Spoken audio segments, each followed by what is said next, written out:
2022년 한인연합감리교회 사순절 특별새벽 연합집회 3월 30일 말씀을 전할 토렌스 연합감리교회 강현준 목사입니다. 오늘 여러분들이 예배드리시는 이 시간, 예배드리는 여러분들의 자리가 축복의 시간, 축복의 자리 되시기 바랍니다. 이 아침에 하나님께서 주시는 은혜의 말씀, 출애굽기 38장 21절에서 31절입니다. 출애굽기 38장 21절에서 31절 말씀 제가 읽어드리겠습니다. 성막 곧 증거막을 위하여 레위 사람이 쓴 재료의 물목은 제사장 아론의 아들 이다말이 모세의 명령대로 계산하였으며 유다 지파 훌의 손자여 우리의 아들인 브살렐은 여호와께서 모세에게 명령하신 모든 것을 만들었고 단 지파 아히사막의 아들 오홀리압이 그와 함께 하였으니 오홀리압은 재능이 있어서 조각하며 또 청색, 자색, 홍색 실과 가는 배실로 수 놓은 자더라. 성소 건축 비용으로 들인 금은 성소의 세겔로 29달란트와 730세겔이며 계수된 회중이 들인 은은 성소의 세겔로 100달란트와 1775세겔이니 계수된 자가 20세 이상으로 60만 3,550명인즉 성소의 세겔로 각 사람에게 은 한 배가 곧 반세겔씩이라. 은백 달란트로 성소의 받침과 피장문의 기둥 받침을 모두 100개를 부어 만들었으니 각 받침마다 한 달란트씩 모두 100달란트요. 1775세겔로 기둥 갈고리를 만들고 기둥 머리를 싸고 기둥 가름대를 만들었으며 드린 놋은 70달란트와 2400세겔이라. 이것으로 회막문 기둥 받침과 놋 제단과 놋 그물과 제단의 모든 기구를 만들었으며 뜰 주위의 기둥 받침과 그 휘장문의 기둥 받침이며 성막의 모든 말뚝과 뜰 주위의 모든 말뚝을 만들었더라. 아멘. 기도하겠습니다. 하나님, 이 아침에 주의 말씀을 듣게 하여 주시니 감사를 드립니다. 거룩한 사순절을 보내고 있는 이 절기에 날마다 우리의 마음이 하나님의 말씀을 향하여 활짝 열리게 하여 주시옵소서. 주여, 우리가 주의 말씀 듣기 원하오니 들을 귀를 열어주시고 이 아침 우리가 눈을 뜨고 주님을 보게 하여 주시옵시며 마음을 열어 성령을 우리 안에 충만히 모셔드리는 거룩한 시간이 되게 하여 주시옵소서. 말씀이 힘이 되게 하여 주시옵소서. 기도가 능력이 되는 거룩한 이 시간이 되게 하여 주시옵소서. 예수 그리스도의 이름으로 기도했습니다. 아멘. 출애굽기 38장에서는 성막 본체와 그 안의 기물들에 대한 제작에 이어서 성막 밖의 기물과 성막들을 제작했습니다. 번제단과 놋 물두멍을 제작하고요. 성막 울타리를 제작한 후에 마지막으로 성막 건축 경과를 보고하고 있습니다. 성막을 완성하기 위해 드렸던 이스라엘의 정성과 헌신과 충성, 그리고 하나님을 향한 그들의 감사와 사랑의 마음이 성막을 하나님이 임하시는 거룩한 곳으로 만들게 되었습니다. 오늘 우리가 읽었던 본문 말씀 그 윗부분에 있는 1절부터 7절 말씀에서 성막의 성물 중 가장 큰 번제단을 제작했습니다. 번제단은 하나님께 제사 드릴 제물을 태우기 위한 단으로서 구약 제사의 핵심적 요소이죠. 번제단은 하나님을 향한 각종 희생 제물을 드리는 곳으로서 하나님과 인간을 잇는 거룩한 장소였습니다.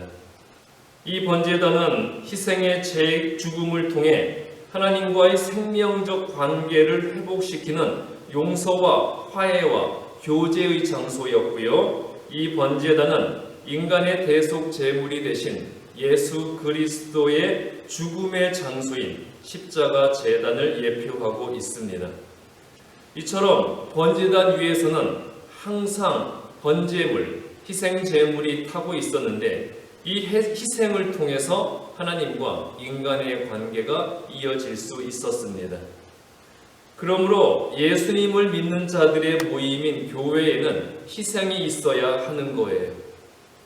예수 그리스도의 희생만으로는 교회가 세워지지 않습니다.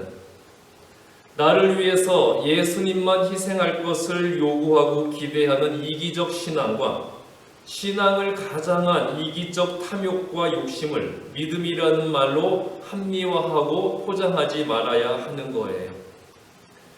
내가 예수님의 이름을 높이기 위해 무엇을 할 것인지, 내가 교회의 덕을 세우기 위해 무엇을 해야 하는지, 내가 어떻게 다른 사람을 섬기고 희생하여 내 섬김과 희생을 통해 그들을 구원할 것인가에 대한 희생적 결단과 실천이 교회와 성도들에게 있어야 하는 겁니다. 그리고 8절에서 성막과 제단 사이에 위치할 놋 물두멍이 만들어졌는데요. 놋 물두멍은 성막에 들어가기 전이나 제단에서 제사를 행하기 전에 아론과 그의 아들들이 수족을 씻었던 곳이었습니다. 이것은 하나님 앞에 나아갈 때는 항상 청결하고 거룩한 마음으로 나가야 한다는 것을 의미하고 있습니다. 그리고 물두멍에 담길 물은 인간의 온갖 더러움을 깨끗이 씻어주기 위해 십자가에서 흘리신 예수님의 물과 피를 상징하고 있습니다. 여기서 물두멍은 여인들의 애장품인 거울로 만들어졌습니다. 고대 사회에서 여인들의 거울은 놋거울이었죠. 요즘에야 거울이 흔하고 값싼 물건이지만 당시의 거울은 여인들에게 가장 귀한 귀중품 중에 하나였고 애장품이었습니다. 여인들은 그 거울에 자신들의 모습을 비추어 보았죠. 그러므로 거울은 그들 자신을 의미했어요. 여인들이 그러한 거울을 하나님께 바쳤다는 것은 자신을 부정하고 자신을 하나님 앞에 내려놓았다는 것이고요. 이렇게 자신의 가장 소중한 애장품을 자원해서 드리는 참된 헌신의 모범을 보여주었습니다. 여인들은 자신들의 가장 귀한 것을 하나님을 위해 드렸던 것이었어요. 거울이 얼마나 비싸냐, 그 가치가 중요한 것이 아니라 여인으로서 자신의 분신이며 가장 소중한 것을 드렸다는 것이 바로 성막이 하나님의 임재의 처소가 될 수 있었던 이유였습니다. 이처럼 하나님은 내 마음이 하나님을 가장 소중히 여기는 자에게 함께하여 주시는 분입니다. 그리고 9절부터 20절에서는 성막을 중심으로 성막뜰과 외부를 구분짓는 울타리가 제작되었는데요. 18절 말씀 보시면 뜰의 출입문은 휘장으로 만들어졌어요. 역시 휘장으로 가려져 있던 지성소가 하나님 앞에 나아가는 유일한 장소였듯이 휘장으로 만들어진 이 출입문도 인간이 하나님 앞에 나아갈 수 있는 유일한 통로인 예수님을 상징하고 있습니다. 그리고 이제는 교회가 예수님을 통해 하나님께로 나아가는 유일한 통로가 되어야 하는 것이고요. 그리스도인은 나를 통해서 예수님의 모습을 보여줄 수 있는 그리스도의 거울이 되어야 하는 거예요. 여러분, 교회가 다 교회가 아닙니다. 모든 교회가 다 거룩한 곳이 아니고요. 모든 교회에 하나님이 함께 하시는 것이 아니에요. 그렇다면 우리 교회는 그 안에 있으면 구원받을 수 있는 곳일까요? 아니면 그 안에 있으면 지옥에 떨어질 곳일까요? 마찬가지로 그리스도인으로서의 나는 다른 사람이 나와 함께 있으면 예수님께 은혜와 축복을 받을 나로 인해서 나와 함께 있는 사람까지 덩달아 복을 받게 만드는 사람입니까? 아니면 모난 돌 옆에 있으면 함께 종 맞는다고 나와 함께 있다가는 예수님께 벌을 받을 나 때문에 나와 같이 있는 사람까지 덩달아 벌을 받게 만들 사람입니까? 그리스도인은요, 나를 통해서 예수님의 모습을 보여줄 수 있는 그런 사람이 되어야 하는 것이고요. 또한 그리스도인은 나를 통해서 내가 받은 하나님의 축복을 다른 사람들에게 나누어 줄 수 있는 축복의 통로가 되어야 하는 겁니다. 성막들의 출입문과 지성소의 휘장처럼 말이죠. 그리고 오늘 우리가 읽었던 본문 말씀 21절과 31절에서는 성막 건축에 사용된 기물과 수고한 일꾼들에 대해 기록을 하고 있습니다. 21절 보시면 총감독은 제사장 아론의 아들 이다말이었고요. 22절에서 부살렐이 건축의 주역이었고 23절에서 오홀리압은 부살렐을 돕는 건축 실무자로 헌신을 했습니다. 이어서 24절부터 26절에서는 성막 건축에 사용되었던 금과 은의 합계와 그 모든 예물을 드렸던 헌납자의 총계가 60만 3,550명이라는 것을 기록하고 있습니다. 이렇게 각자가 주어진 자신의 위치에서 주어진 역할을 충실하게 했을 때 성막이 완성되고 하나님의 영광이 임재하게 되었습니다. 하나님을 위한 일에는 우열의 구분이 없어요.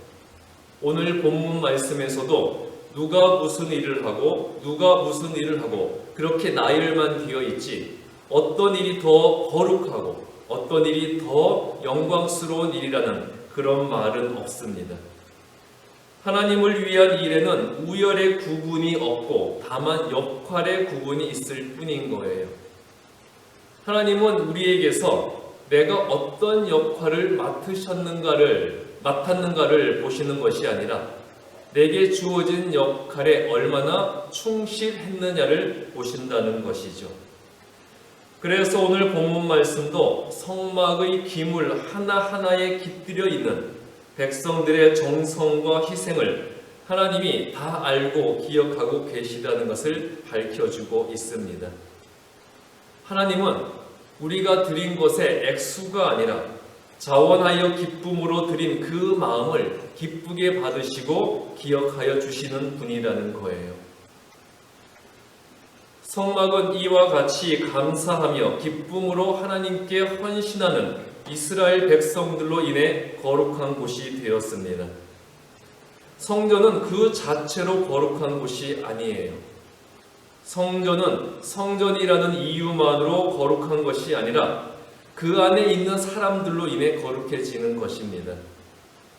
이스라엘 백성들이 성막과 성전을 건축한 후에 그곳에서 하나님을 거룩하게 섬기고 하나님의 말씀대로 순종하고 행했기 때문에 그 성막과 성전이 거룩한 곳이 될 수 있었습니다. 그러나 성전을 섬기던 이스라엘이 타락하여 세상을 더 사랑하면서 하나님의 영광을 가리게 되자 하나님은 성전을 떠나셨고요. 하나님 계시지 않는 성전은 더 이상 거룩한 곳이 아니었고 화려한 건물에 불과했어요. 화려하게 치장된 건물에 불과했다는 것이죠. 하나님이 떠나신 성전이 어떻게 되었습니까? 이방인인 바벨론에 의해 파괴되고 불타버렸잖아요. 왜요? 거룩함을 잃어버렸기 때문에. 교회도 마찬가지입니다. 교회는 교회 자체로서 거룩해지는 것이 아니에요. 많은 사람들이 교회는 무조건 거룩하다고 생각하는데 틀린 말입니다. 교회는 무조건 교회라고 거룩한 곳이 아니라 교회 안에 성도들에 의해 거룩해지는 겁니다. 교회 안에 어떤 사람들이 있느냐, 그것에 의해 거룩해질 수 있다는 것이죠. 그렇다면 나는 하나님의 교회를 거룩한 곳으로 만드는 사람입니까? 아니면 하나님이 나를 보시고 내가 저 인간과는 더 이상 함께 있을 수 없다시면서 떠나시도록 만드는 사람입니까? 어떤 교회들을 보면요, 교회 안에서 어떠한 일을 진행할 때, 예를 들면 교회를 건축한다든지 그와 같은 큰 프로젝트를 진행할 때 그 가운데서 교회에 갈등과 분쟁이 생기고 심할 경우에는 사회적 물의를 일으키기도 합니다. 그런데 그렇게 갈등과 분쟁과 사회적 무리까지 일으켰던 일이 다 끝마쳐지게 되었을 때 그 모든 교회들이 공통적으로 하는 일들이 무엇인지 아세요? 바로 이 모든 것은 다 하나님이 하셨습니다. 그런 배너를 내거는 거예요. 이 모든 것은 다 하나님이 하셨습니다. 그 교회들이 똑같은 배너를 돌려가면서 사용하는 것이 아닌가 그런 생각이 들 정도였어요. 이 모든 것은 다 하나님이 하셨습니다. 그렇다면 하나님께서 교회에 분쟁과 갈등을 일으키시고 하나님께서 성도들이 상처받고 교회를 떠나게 하셨고 하나님께서 사회에 무리를 일으켜서 교회와 성도들이 세상으로부터 조롱받도록 만들었다는 이야기가 되는 건가요? 아니잖아요. 바로 이것이 하나님 파리를 하는 종교 비즈니스가 아니겠습니까? 여러분, 죄악을 행할 때 나타나는 가장 공통적인 특징이 무엇인지 아세요? 바로 죄를 행할 때는 혼자 하지 않는다는 거예요. 함께 할 사람을 모은다는 것이죠. 공범을 찾는다는 거예요. 그래서 사회적 범죄도 보면 항상 공범이 있죠. 인류 최초의 범죄자였던 하와도 혼자 범죄하지 않았잖아요. 자신의 남편 아담을 공범으로 끌어들였습니다. 이렇게 해서 인류 최초의 부부 범죄단이 생겨나게 되었잖아요. 죄를 함께 범하는 것은 공범입니다. 반면에 선하고 거룩한 일을 함께 하는 사람은 동료이고 동력자예요. 사람은 같은 사람끼리, 비슷한 사람끼리 끼리끼리 어울리는 그런 속성이 있죠. 그렇다면 나는 사탄이 죄를 함께 범하기에 좋은 사탄의 공범일까요? 아니면 예수님이 거룩한 사역을 함께 하실 만한 예수님의 동료, 예수님의 동력자일까요? 또한 나는 하나님의 전을 거룩하게 세우는 사람입니까? 아니면 하나님의 전을 무너뜨리는 사람입니까? 사탄이 하나님의 전을 무너뜨리는 게 아니에요. 사탄에 의해 이용되는 사람이 교회를 무너뜨리는 거잖아요. 교회들의 공동체인 교단도 마찬가지입니다. 교단 안에 많은 교회가 있고 그 교회의 성도들이 있다고 해서 교단이 무조건 거룩해지는 것은 아닙니다. 최근에 우리 교단 내 이슈가 되고 있는 문제들을 보더라도 그 가운데서 누가 옳으냐 옳지 않느냐가 중요한 것이 아니라 그런 이슈와 문제가 생겼다는 자체가 우리 교단이 신앙의 본질에서 벗어나고 있다는 것을 의미하는 것이 아니겠습니까? 더군다나 그 문제를 해결하는 데 있어서 하나님의 말씀과 성경에서 해답을 찾는 것이 아니라 세상의 유행과 풍조에서 또 사람의 시선과 평가에서 그 해결점을 찾으려고 한다는 것이 우리 교단이 더욱더 본질로부터 멀어져 가고 있다는 것을 보여주고 있는 것이죠. 하나님을 두려워하지 않기 때문에 이런 일이 생기는 겁니다. 예수님께서 유대 백성들에게 돌 위에 돌 하나도 남지 않고 하나님의 성전이 무너지고 파괴될 것이라는 예언을 했을 때 그 말씀을 들었던 사람들 중에 어느 누구도 불과 그로부터 40년 후에 예루살렘 성전이 무너지고 파괴되는 것을 자신들의 눈으로 보게 될 것이라고 생각했던 사람은 단 한 사람도 없었습니다. 그래서 저도 두렵습니다. 제가 사랑하는 이 교회들이, 제가 자랑스러워했던 이 교단이 돌 위에 돌 하나도 남지 않고 무너지고 사라지는 모습을 제 눈으로 보게 될까봐 두렵습니다. 이스라엘 백성들은 성막과 성전을 건축한 후에 그곳에 임하시는 하나님을 보게 되었고 그래서 하나님을 두려워했습니다. 하나님을 두려워했기에 그들은 하나님의 말씀과 뜻대로만 행하고 순종을 했고요. 그래서 그 성막과 성전은 거룩할 수가 있었습니다. 우리가 하나님에 대해 생각할 때 하나님의 사랑과 자비와 긍휼만을 생각하는데 이건 분명히 잘못된 것이죠. 하나님은 동시에 공의의 하나님이십니다. 그러므로 우리는 하나님을 두려워할 수 있어야 하는 거예요. 하나님을 두려워할 수 있어야 하나님께 순종할 수 있습니다.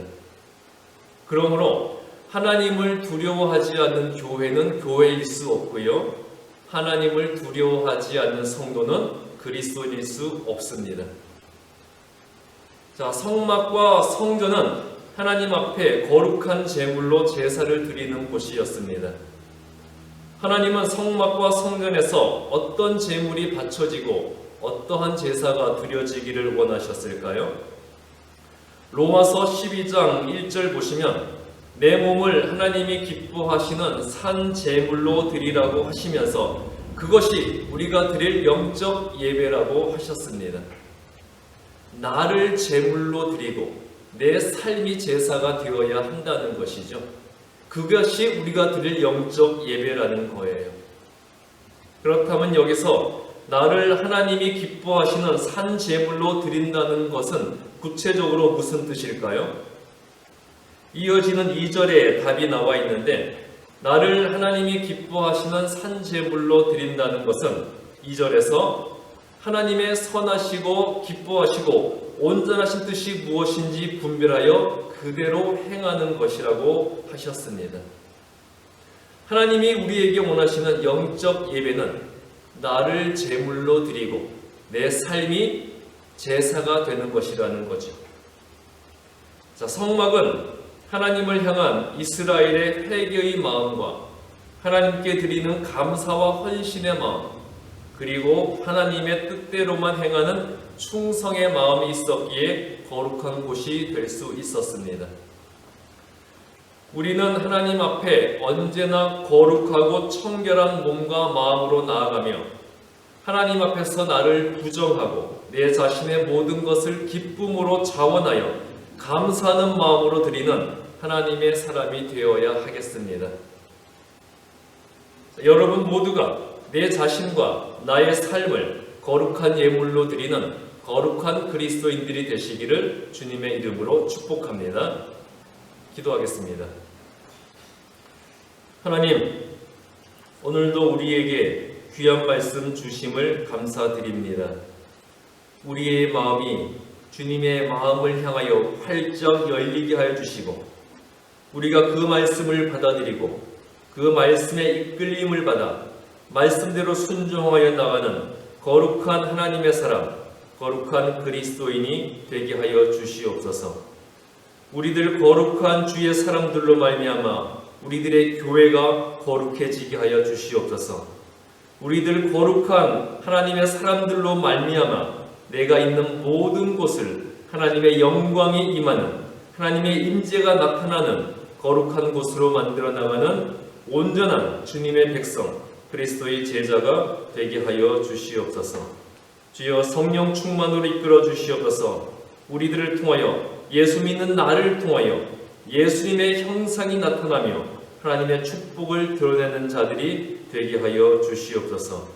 언제나 말씀의 영이 저희들이 살아가는 힘과 능력과 지혜의 근원이 되어 주시기를 바라며 오늘 이 하루도 남은 이 사순절 기간도 주님의 영광이 우리들을 이끌어 주실 것을 믿사오며 예수 그리스도의 이름으로 축복하며 기도했습니다.